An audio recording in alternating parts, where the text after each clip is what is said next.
Smoke weed every day.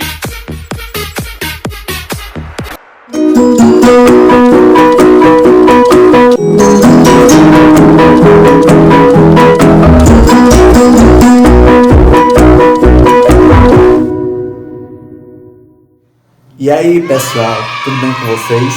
Sejam bem-vindos a mais uma aula de matemática comigo, professor Alisson Wagner, certo? Eu espero que vocês estejam todos bem, né? Ainda em suas casas, ainda não é o momento de sair, de encontrar com um colega, certo?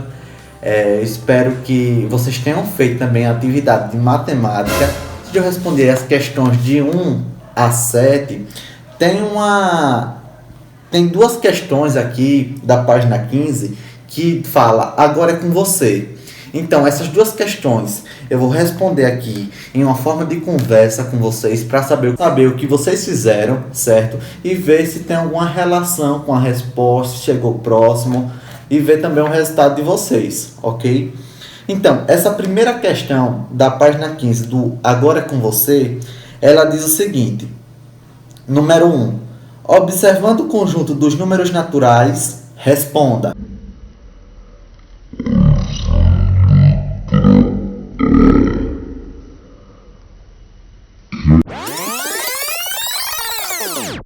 Letra A. Como podemos obter o sucessor de um número natural? Então, pessoal, a gente sabe que o sucessor de um número natural vem depois de qualquer número. Por exemplo, se eu pergunto quem é o sucessor do zero? É o 1, não é isso? O sucessor do 1 é o 2. Então, a gente segue essa sequência, ok? Então, para a gente ter um sucessor de qualquer número, a gente vai pegar aquele número e somar e adicionar mais um, ok? A letra B diz o seguinte, como podemos obter o antecessor de um número natural? Então, o antecessor, como a palavra já diz, o número tem que vir antes, não é isso? Então, se eu pergunto que o antecessor de 2 é 1, o antecessor de 3 é 2, o antecessor de 79, 78, certo? Então, nesse caso, a gente vai sempre subtrair, diminuir, menos 1. Olhe que é o inverso da letra A, ok? E a letra C diz o seguinte, existe algum número natural que não possui antecessor? Qual? Olhe que quando a gente trata de números naturais, ele inicia do zero e vai até o infinito. Ele não trabalha com os números negativos. Então, se eu pergunto, existe algum número que não possui antecessor? Sim.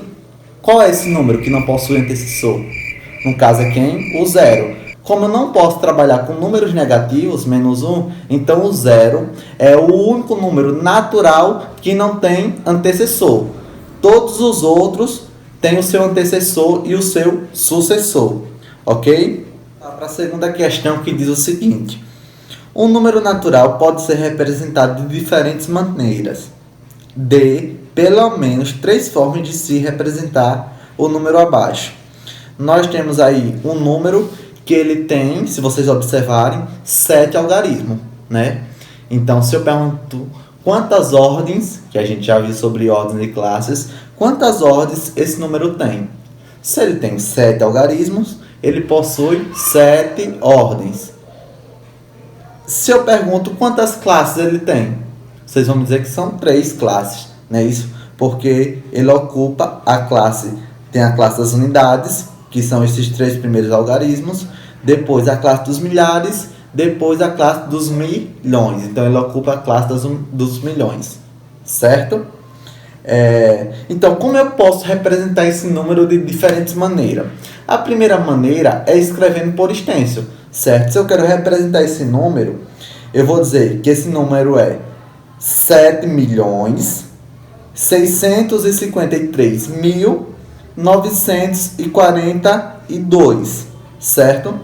E eu também posso representar de outra maneira. Eu tanto posso misturar a escrita com o número. Por exemplo, 7 milhões, então boto 7 e a palavra milhões, 653 e coloco por extenso 1000, e 942 o número, e coloco, não preciso colocar unidades, Porque esse número tem o quê? Tem dezenas e centenas, certo? Eu não preciso colocar a classe nesse número, ok?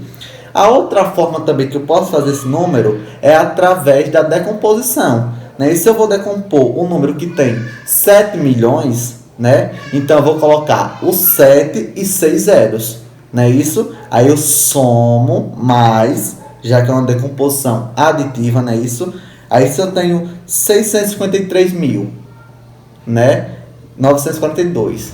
Então eu vou botar 600 mais 600 mil, vou acrescentando os zeros, a decomposição que vocês já viram nas aulas anteriores, certo? E aí eu vou decompor esse número todinho, não esquecendo de colocar o sinal de mais, certo?